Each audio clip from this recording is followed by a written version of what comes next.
जय हिंद दोस्तों, रक्षित खन्ना के इस चैनल में आपका स्वागत है। दोस्तों, आज के इस वीडियो में मैं आपको कुछ महत्वपूर्ण जानकारियां दूंगा। जैसा कि आप पीछे बोर्ड पे देख रहे हैं, इसमें से कुछ जानकारियां जुड़ी हैं स्पर्श के पीपीओ के बारे में।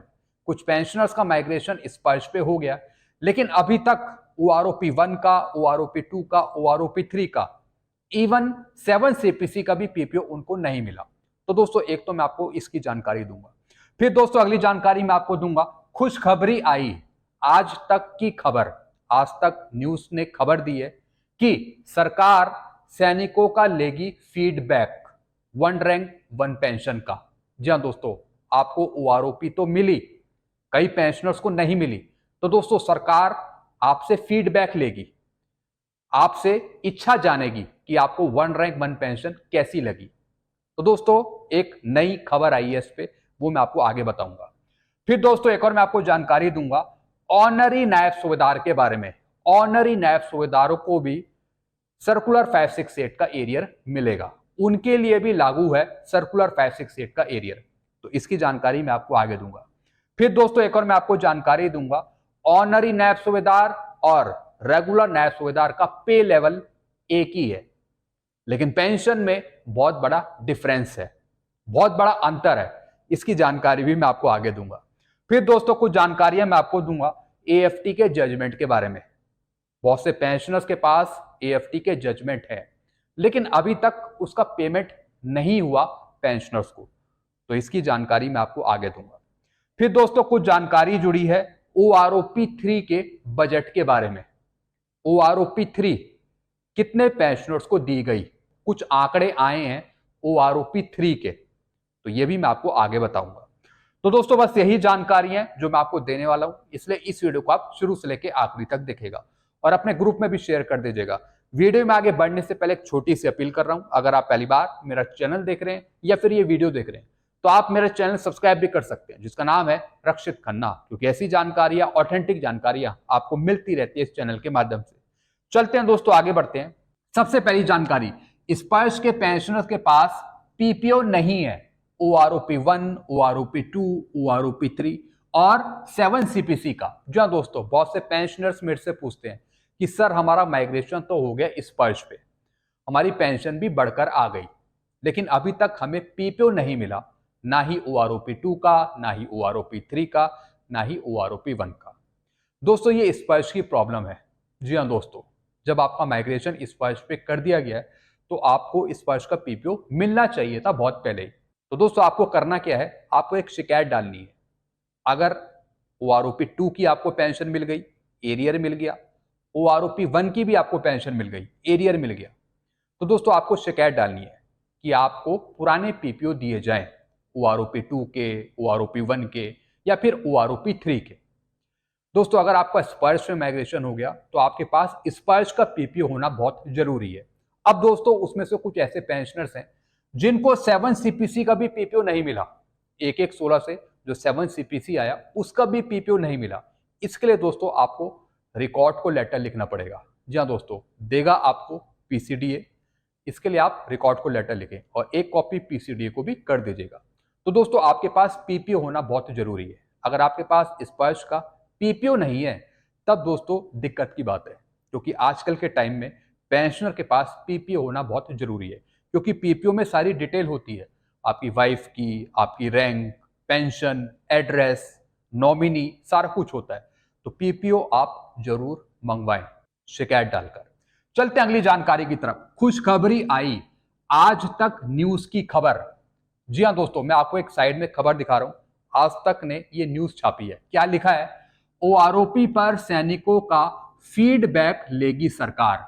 जी हां दोस्तों, एनसीओ की बुलाई विशेष बैठक। जी हां दोस्तों, नॉन कमीशन ऑफिसर्स की एक मीटिंग बुलाई गई थी। जी हां दोस्तों, जैसा आपको पता है, मिनिस्ट्री ऑफ डिफेंस ने, केंद्र सरकार ने ओआरओपी के 10 वर्ष सेलिब्रेट करे, 10वीं वर्षगांठ सेलिब्रेट करी।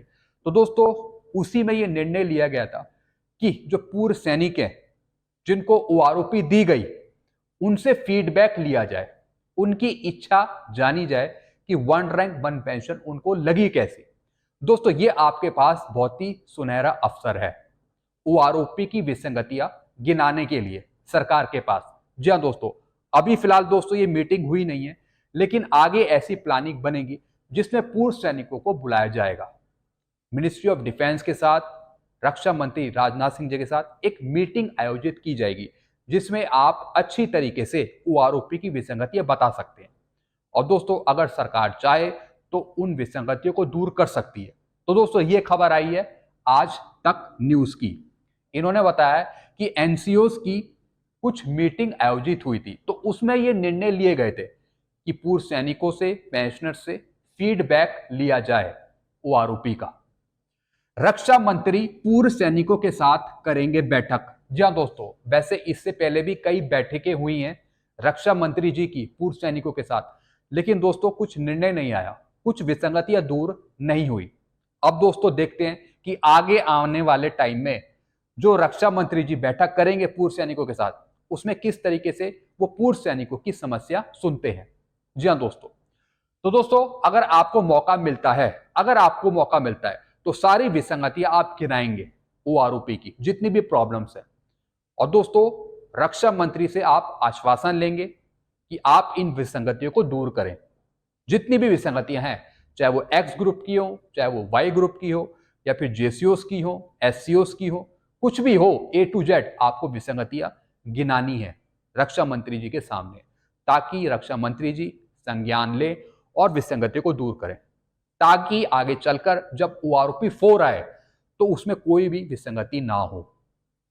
चलते हैं अगली जानकारी की तरफ। ऑनरी नैब सूबेदार को भी लागू है सर्कुलर 568 का एरियर 1/1/2006 से। जी हाँ दोस्तों, कुछ ऑनरी नैब सूबेदार पूछते हैं क्या सर हमें भी सर्कुलर 568 का एरियर मिलेगा। बिल्कुल दोस्तों, जब सर्कुलर 631 नहीं आया था तो उससे पहले ऑनरी नैब सूबेदार को हवलदार बना के एरियर दिया जा रहा था सर्कुलर 568 का। कितनी पेंशन का मैं आपको बता रहा हूं दोस्तों, हवलदार की पेंशन थी 5820 सर्कुलर 568 में। तो दोस्तों ऑनरी नैब सूबेदार को यही पेंशन लागू थी जब सर्कुलर 631 नहीं आया था, तो 5820 ही लागू था ऑनरी नैब सूबेदार को, इसी का एरियर मिलना था। कई ऑनरी नैब सूबेदारों को मिला भी है। और दोस्तों ये एरियर आपको मिला है अक्टूबर 2016 के बाद। अक्टूबर 2016 के बाद आपको इसका एरियर मिला है। मैं ऑनरी नैब सूबेदार की रैंक की बात कर रहा हूं। तो दोस्तों 5820 के हिसाब से आपको एरियर मिला है ऑनरी नैब सूबेदार को। जिनको नहीं मिला तो दोस्तों वो आप चेक करिए। फिर बाद में जब सर्कुलर 631 आ गया, उसके हिसाब से 8330 का फिर आपको एरियर मिला। यानी पहले आपको सर्कुलर 568 का एरियर मिला, उसके बाद जब 631 सर्कुलर आ गया फिर आपको उसका एरियर मिला। यानी बेनिफिशियल जो सर्कुलर था, जो मोस्ट इंपॉर्टेंट और बेनिफिशियल सर्कुलर था, वो था सर्कुलर 631, क्योंकि दोस्तों इसमें पेंशन 8330 के हिसाब से दी गई। चलते हैं अगली जानकारी की तरफ। ऑनरी नैब सूबेदार और नैब सूबेदार का एक ही लेवल है, लेवल 6। जी हाँ दोस्तों, ऑनरी नैब सूबेदार और रेगुलर नैब सूबेदार का जो लेवल है 7 सीपीसी का पे लेवल, वो है दोस्तों 6। अगर आप अपना पीपीओ भी देखेंगे तो पीपीओ में भी सेम लेवल दे रखा है। लेकिन दोस्तों दोनों की पेंशन में बहुत बड़ा डिफरेंस है। जी हाँ दोस्तों, ऑनरी नैब सूबेदार की पेंशन कम है और नैब सूबेदार की पेंशन ज्यादा है। इसलिए ऑनरी नैब सूबेदार चाहते हैं कि हमें रेगुलर नैब सूबेदार की पेंशन मिले, जो 2006 से पहले आए हैं। जो 2006 के बाद आए हैं उनको तो एमएससीपी मिल गई नायब सूबेदार की। जो ऑनरी नायब सूबेदार हैं 24 साल के, जो 2006 के बाद आए हैं, वो पेंशन ले रहे हैं एमएससीपी नायब सूबेदार की। जी हाँ दोस्तों, लेकिन जो 2006 से पहले आए हैं उनको घाटा हो गया, तो वो पेंशनर्स भी चाह रहे हैं कि हमें रेगुलर नायब सूबेदार की पेंशन मिले, यानी लेवल 6 की। अब दोस्तों इसमें बहुत बड़ा कंफ्यूजन क्रिएट किया है एएफटी ने जजमेंट में। जी हाँ दोस्तों, एएफटी के कुछ जजमेंट हैं जिसमें लिखा हुआ है कि लेवल 6 की पेंशन दी जाए।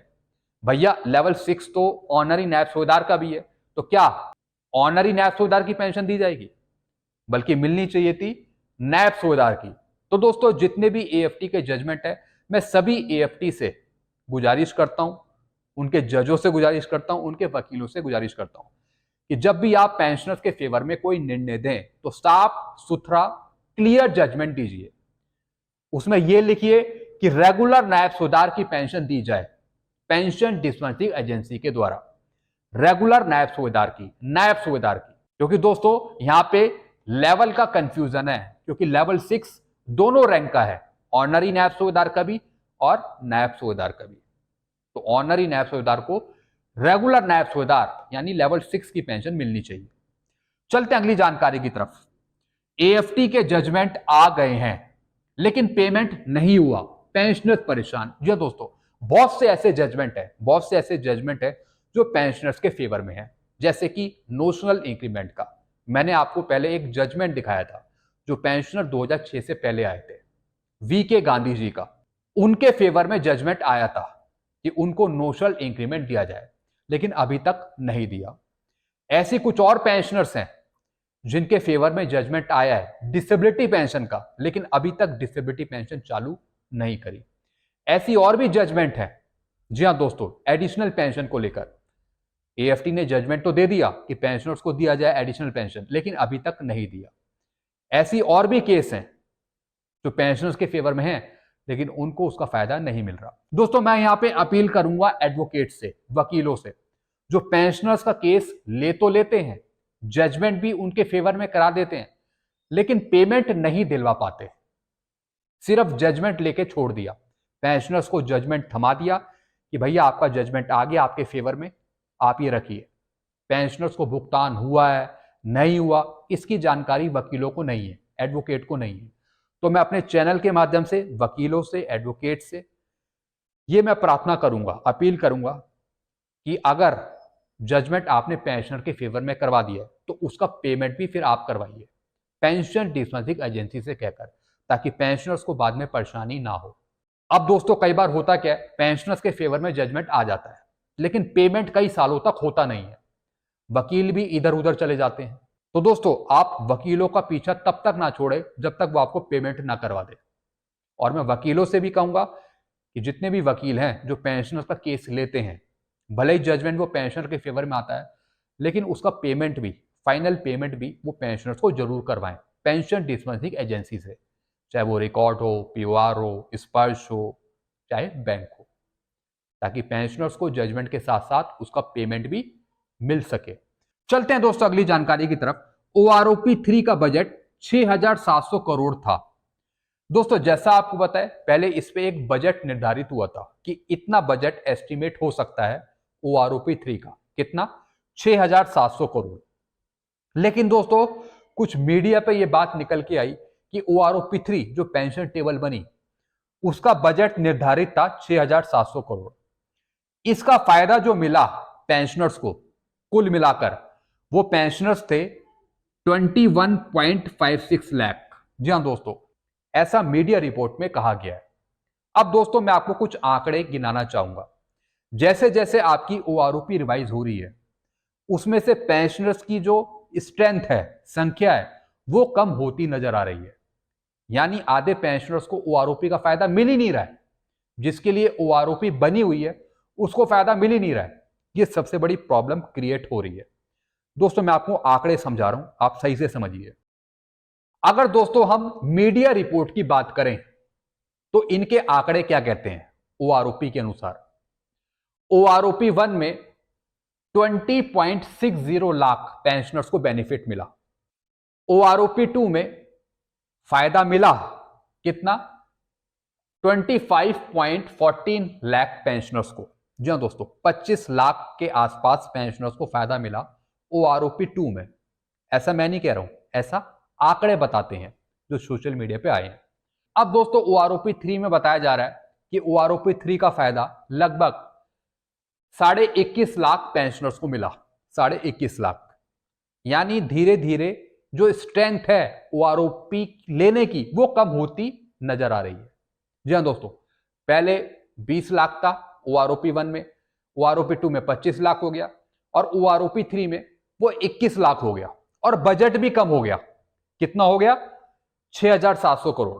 पहले ओआरओपी 1 में, ओआरओपी 2 में ये बजट बहुत ज्यादा था। अगर मैं ओआरओपी 1 की बात करूं तो लगभग 10,500 करोड़ के आसपास था, 10,500 करोड़ के आसपास।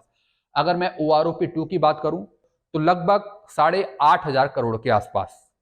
लेकिन ओआरओपी 3 में ये सिर्फ 6,700 करोड़ तक ही सिमट के रह गया। जी हाँ दोस्तों, अगर आप इन आंकड़ों को देखें तो जब भी हर एक 5 साल बाद आपकी ओआरओपी रिवाइज हो रही है तो उसमें कुछ ना कुछ गलतियां हैं, जिसकी वजह से आधे पेंशनर्स ओआरओपी के दायरे से बाहर होते नजर आ रहे हैं। इसके हिसाब से फिर बजट भी कम तय हो रहा है, आप खुद ही देख रहे हैं। और जो पेंशनर की स्ट्रेंथ है, संख्या है, वो भी कम हो रही है, उनको फायदा मिल ही नहीं रहा है ओआरओपी का। और दोस्तों इसका सबसे बड़ा कारण है विसंगतियां, प्रॉब्लम्स, जिसकी वजह से सभी पेंशनर्स को ओआरओपी का फायदा नहीं मिल रहा, जैसा आपको पता ही है। तो दोस्तों अगर मैं सितंबर 2024 तक बात करूं कि ओआरओपी 3 का किस तरीके से पेमेंट हुआ, कितना आवंटन हुआ, कितना एलोकेशन हुआ, तो लगभग 82,203 करोड़, 82,203 करोड़ का यहां पे एलोकेशन हुआ सितंबर 2024 तक। लेकिन अगर मैं आगे की तरफ देखूं, फ्यूचर की तरफ देखूं, तो दोस्तों ये आंकड़े मुझे डराते हैं कि आगे चलकर कहीं ये बजट और कम ना हो जाए। और जब भी बजट कम होगा तो आप समझ सकते हैं कि आपको क्या मिलने वाला है। आपको फिर ज्यादा पेंशन देखने को नहीं मिलेगी, कम ही पेंशन देखने को मिलेगी। और हो सकता है कि आधे रैंक भारी कर दिए जाएं 1 रैंक 1 पेंशन से, जैसा कि ओआरओपी 3 में हुआ। जेसीओस आधे भार हो गए जिनकी पेंशन बढ़ी नहीं, पीएमआर भार हो गए। जो हकीकत है, मैं हकीकत आपको बयां कर रहा हूं, जो हकीकत है वही मैं आपको बता रहा हूं। तो दोस्तों अगर आगे फायदा लेना है, ज्यादा फायदा लेना है, तो बजट बढ़ाना पड़ेगा और जो विसंगतियां हैं उसे हटाना पड़ेगा, अगर असली फायदा लेना है 1 रैंक 1 पेंशन का। तो दोस्तों बस यही जानकारियां थी जो मैंने आपको समझाई है। आई होप सारी जानकारी आप अच्छे से समझ होंगे। वीडियो आपको अच्छा लगता है तो वीडियो को लाइक करें और इस चैनल को आप सब्सक्राइब कर सकते हैं, जिसका नाम है रक्षित खन्ना, क्योंकि ऐसी जानकारियां, ऑथेंटिक जानकारियां आपको मिलती रहती है इस चैनल के माध्यम से। Thank you so much.